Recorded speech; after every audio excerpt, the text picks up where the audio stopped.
안녕하세요. 가평팩트 남영삼 편집장입니다. 지난 4월 16일 더불어민주당 원내대표 선거에 있어서 가평 출신 윤호중 사선 의원이 당선되었습니다. 오늘은 그 윤호중 원내대표의 당선과 이 가평 발전의 모색이라는 주제를 가지고 한번 이야기해 보도록 하겠습니다. 옆자리 이 기자 함께 했습니다. 안녕하세요, 이 기자님. 네, 안녕하세요. 예.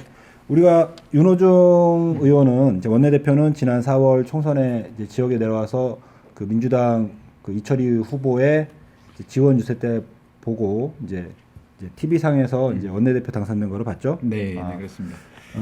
간략하게 우리 그 윤호중 원내대표의 그 학력과 경력 사항을 조금 말씀해 주실 수 있을까요? 우선, 양력을 좀 살펴봐야 될 것 같습니다. 예. 네.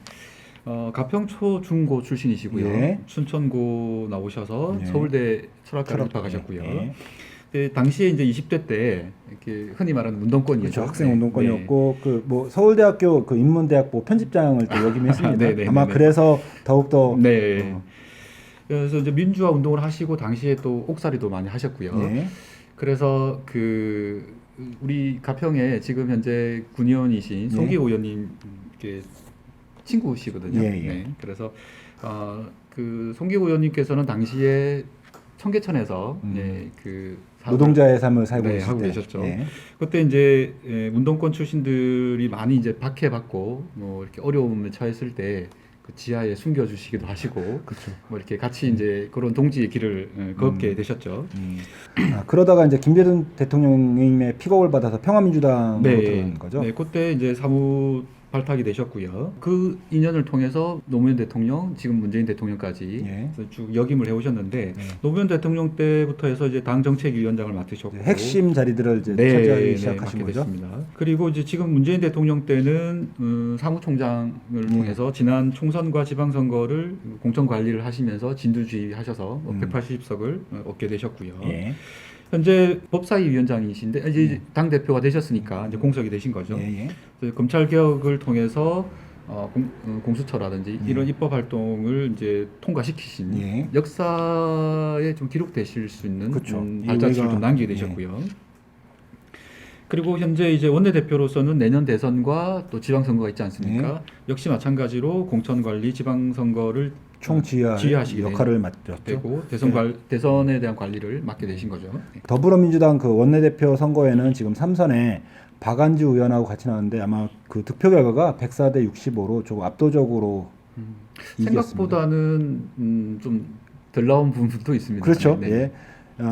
아마 이게 4.7 보궐선거 후에 그 여파가 있었죠. 여파 때문에 그렇게 좀 표가 갈렸을 텐데 아마 그 제가 생각하기에는 이제 전체적으로 민주당을 지지하는 분들 입장에서는 이제 개혁의 미진함, 그 다음에 180석의 그 힘을 가지고 조금 더 진취적인 어떤 역할을 해주길 바랬지만 이제 그거의 미진함 때문에 이제 보궐선거에 패했고 지도부가 사퇴함으로써 이제 원내대표가 발탁이 네. 되셨는데 아마 그 원내대표 당선되고 이제 그거를 또 다시 천명하셨죠. 그 사법개혁을 완수하고 이제 언론개혁까지 다 해서 정말 민주화된 사회를 만들고 싶다. 이런 거를 천명하셨습니다. 네, 윤호중 의원님께서는 뭐 그 흔히 말하는 뭐 검찰 개혁, 언론 개혁뿐만 아니라 뭐 민생 개혁과 관련해서 민생 입법도 많이 오랫동안 해오셨고요. 네. 뭐 개혁이라는 것이 꼭 민생과 동떨어져 있는 것은 아니거든요. 그럼요. 네네. 우리의 삶 자체니까. 네, 저희 삶에 상당한 영향을 미치게 될 것입니다, 아. 분명히. 네. 예, 이제 뭐 중앙 정치 얘기는 여기까지 하고 우리가 이 자리를 만든 이유는 이 자리에 앉은 이유는 그 가평 출신의 그 여당 원내대표가 이제 최초이잖아요. 근데 거물급 의원이 탄생한 건데 저희로서는 최초죠. 그 가평의 발전과 연계시켜서 우리가 이 윤호중 원내대표를 어떻게 잘 활용해야 하는가에 대해서 지금 우리가 고민을 좀 해봐야 되죠. 네, 그렇습니다. 저희 가평은 사실은 중앙 정치와는 거의 분리되어서 오랜 수십 년을 지내왔고요. 예.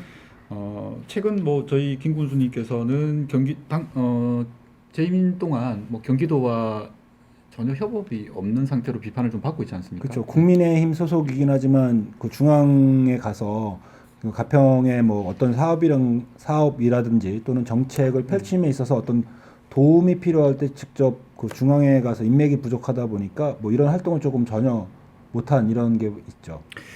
근데 이게 저희 국민들께서 의식을 가지신 분들의 비판의 주된 요인이 예. 가평군처럼 작은 지방자치 같은 경우에는 뭐 도라든지 연결되지 못하면 예. 예산이라든지 여러 가지 혜택을 받기가 쉽지가 않지 않습니까? 예.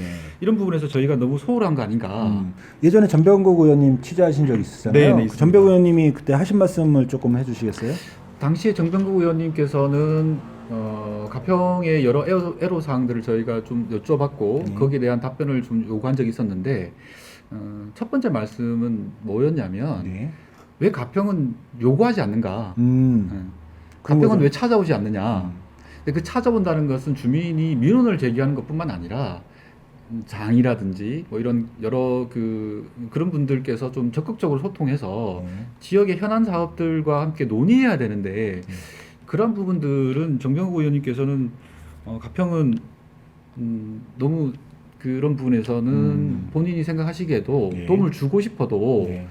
요구하지 않는 것을 어떻게 할 수 있겠냐 예. 뭐 이런 말씀을 하셨죠. 뭐 김영호 의원도 거의 마찬가지시잖아요. 김영호 의원도 마찬가지입니다. 네. 국방위원이셨고 상당히 가평에 또 애정도 있으신 걸로 저희는 알고 있거든요. 그런데 김영호 의원님께서도 똑같은 말씀을 하셨거든요.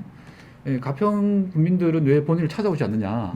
그 가평 군민을 대표하는 이제 군수가 좀 찾아오기를 바랬던 거죠. 네. 그래야지 예산도 책정해 줄 수 있고 어떤 사업을 도와줄 수도 있는 힘을 발휘해 줄 수 있는데 뭐 울지를 않으니까 젖을 안 물리는 거죠, 사실은. 맞습니다. 네. 김정호 의원님께서는 또 이제 덧붙여서 지역에서 특히 우리 가평에서 본인이 왜 오지 않느냐, 예. 왜 국회의원은 가평에 오지 않느냐, 예. 우리의 이런 것들을 왜 들어주지 않느냐 하는 그런 비판들을 알고 있다.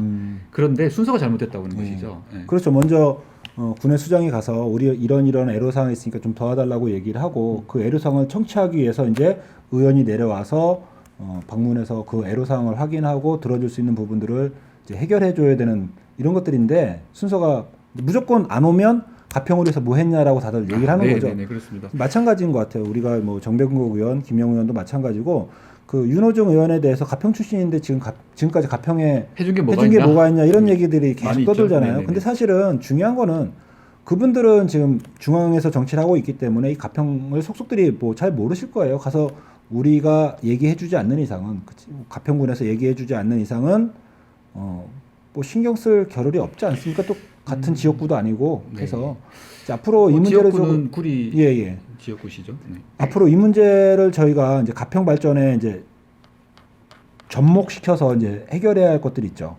당을 떠나서 맞습니다. 지금 뭐 당장 경춘국도 문제도 있지 않습니까? 예.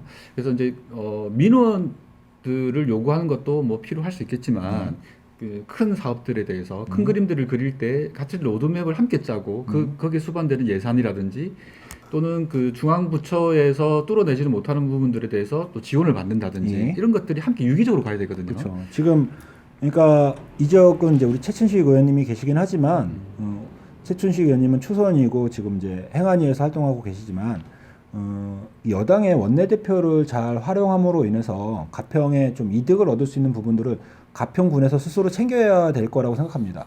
지난 그 4.15 총선 때 예. 윤호중 당시 사무총장님께서는 가평이 나의 고향인데 내가 외면할 이유가 뭐가 있겠냐. 돕고 싶다. 쏟아 붓고 싶다. 이렇게까지 말씀을 하셨거든요. 예, 그렇죠. 네네. 그런 게 있죠. 왜냐하면 미국은 합법적으로 로비스트라는 직업이 있죠. 상당히 그 이익단체들의 입을 대변하면서 많은 이제 소득을 올리고 있고 한데 우리는 그 로비스트에 대한 그 잘못된 인식들이 있어요. 왜냐하면 영화에서 항상 그 불법적인 행동을 그렇죠. 많이 하기 때문에 하지만 이 로비를 한다는 것은 상당히 중요한 역할을 하거든요. 그러니까 가평군에서도 어떤 사업이나 정책을 펼칠 때 정말 로비가 필요하면 가서 중앙당의 의원들도 만나보고 도지사도 만나보고 해서 최대한 가평에 이익이 될 수 있는 이런 부분들을 좀 잡아냈으면 좋겠습니다. 네, 뭐 로비라는 말에 부정적인 의감이 싫다고 하면 정치적 이해관계, 그렇죠. 서로 통리처럼 맞물려 있어야 되거든요. 그렇지 못하면 특별한 사안이 있을 때 그것을 끼우려면 힘들지 않습니까? 평소에 맞물려 있어야만 유난하게 돌아갈 수 있는 것이 되겠죠. 네. 어떤 사항이 있을 때 갑자기 찾아가면 서로 당황스럽잖아요. 그러니까 평상시에 어떤 유대관계를 갖고 계속 관계를 지속했을 때 우리가 정말 필요할 때 도움을 줄 수 있는 이런 유대관계를 우리는 지속적으로 가져가야 될 것이고요.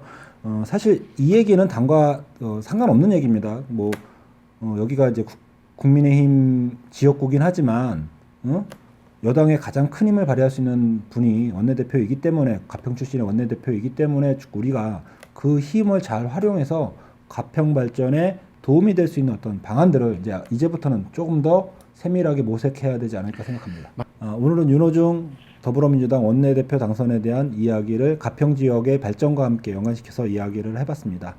이상 가평 팩트스입니다. 이 기자님 수고하셨습니다. 네, 수고하셨습니다.